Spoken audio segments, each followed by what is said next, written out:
Raiso Zaho, mpianatrao, malalanao, tantanosy, bimbino Zaho, tsy ho resiny, fankampanay, Jesoa, Raiso Zaho, mpianatrao, malalanao,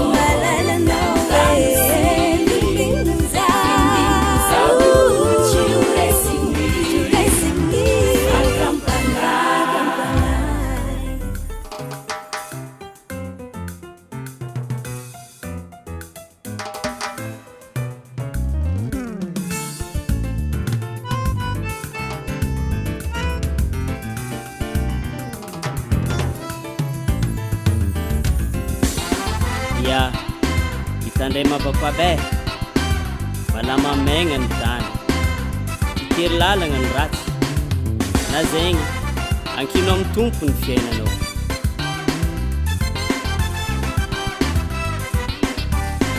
Rina maka mareda ny fitsapagna zay mahazo anao, fa zegny no agnamafy ny fihinagna zay anagnanao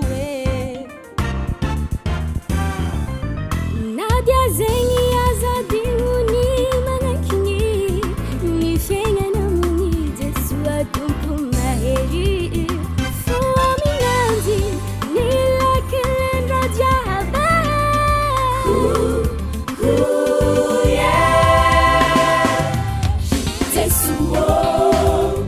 Raiso Zaho, mpianatrao, malalanao, tantanosy, bimbino Zaho, tsy ho resiny.